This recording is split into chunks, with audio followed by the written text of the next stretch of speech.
निपुण, welcome to money 9। कहाँ से बोल रहे हैं, जरा अपने बारे में बताइए। या thank you ma'am.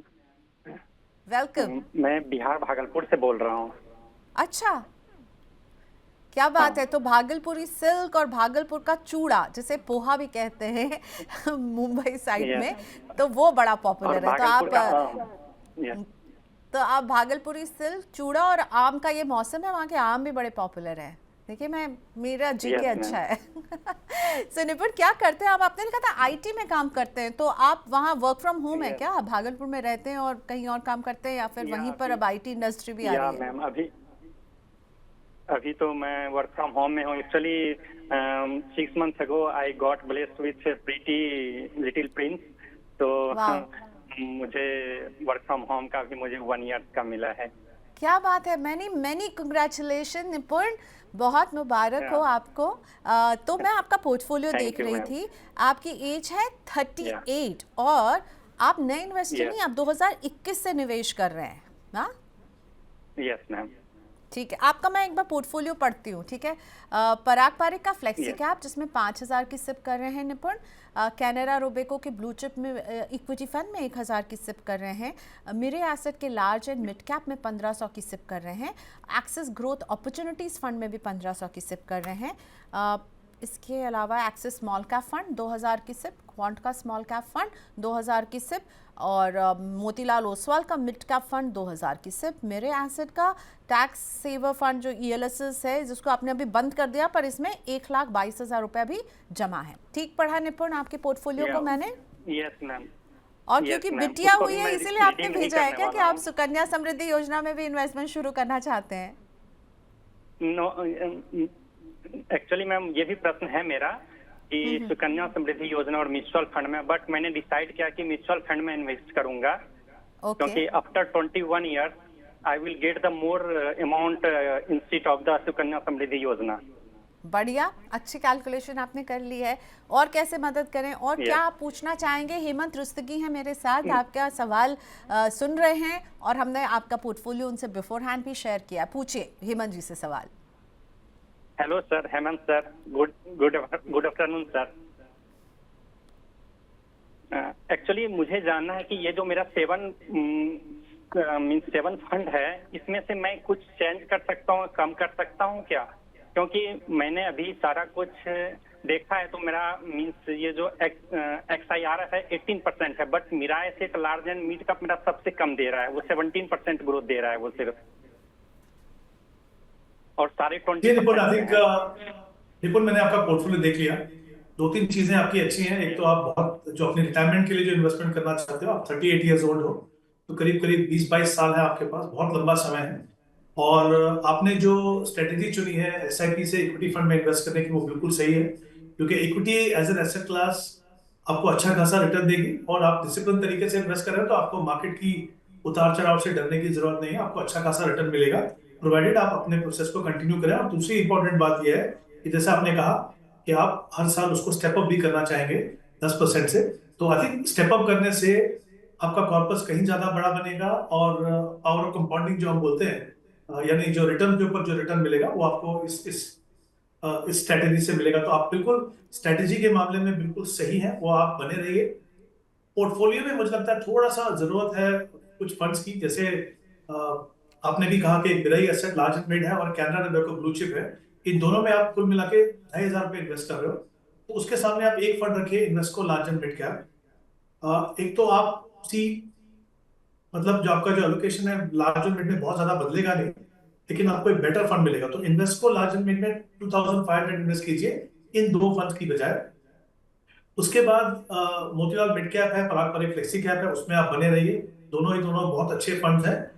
Axis small cap में आपके पास 2,000 रुपये, और आप कुछ पैसा जो है वो एक्सिस ग्रोथ में भी लगा है, जो लार्ज एंड मिड कैटेगरी में, और थोड़ा पैसा जो है इंटरनेशनली भी इन्वेस्ट होता है। तो मैं चाहूंगा कि वो जो एक्सिस का स्मॉल कैप है, क्योंकि आपके पास दो स्मॉल कैप फंड्स हैं, तो एक्सिस का जो स्मॉल कैप की जो SIP है, उसको आप एक्सिस ग्रोथ में कीजिए।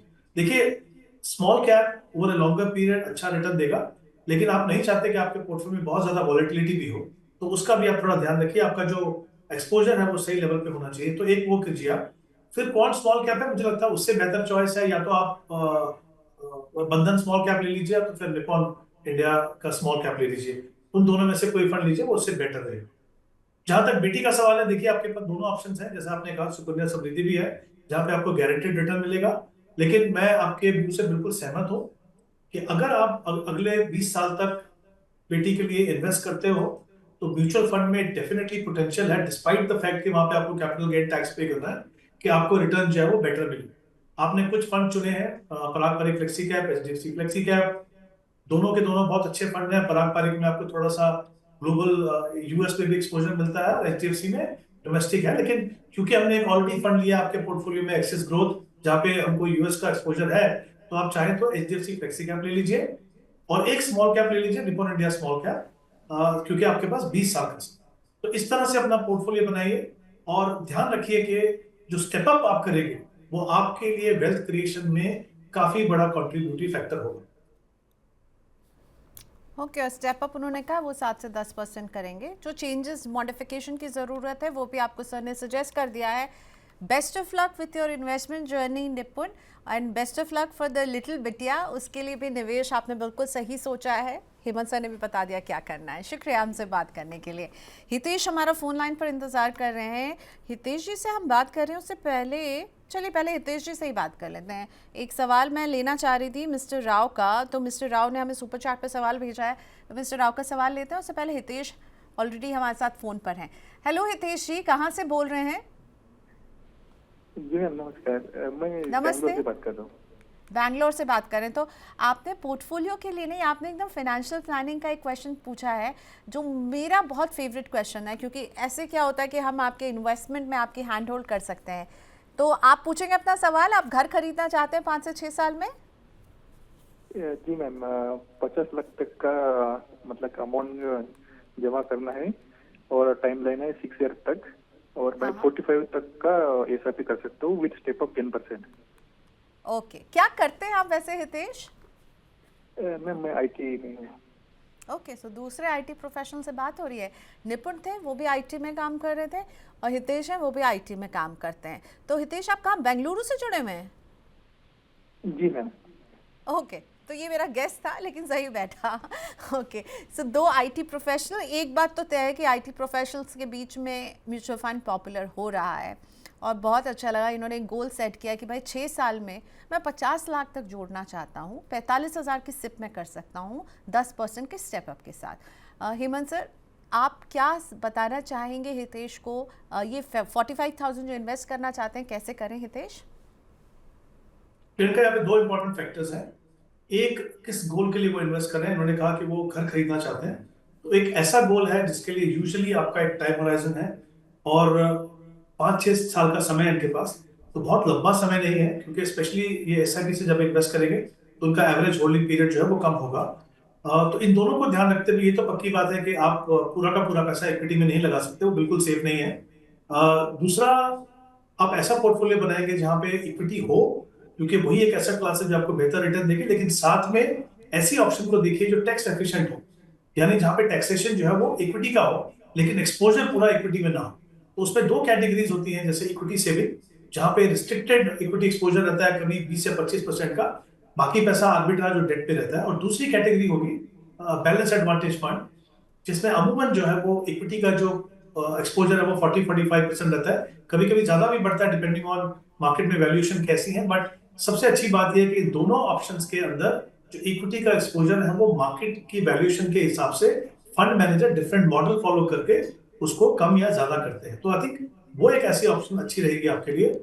एक और चीज मैं कहना चाहूंगा, हालांकि उन्होंने कहा कि 5 से 6 साल का समय है, मैं चाहूंगा कि अगर 6 साल भी वो लेके चले तो कम से कम 6 महीने का फ्लेक्सिबिलिटी रखिए टाइम होराइजन में, क्योंकि अगर आप कोई भी ऑप्शन में लगाएं जिसमें थोड़ा एक्सपोजर भी इक्विटी का हो तो भी वॉलेटिलिटी का थोड़ा रिस्क रहता है। तो अगर जरूरत पड़े आपको होल्ड करने के लिए तो 6 महीने का एक एडिशनल टाइम होराइजन देके चलिए।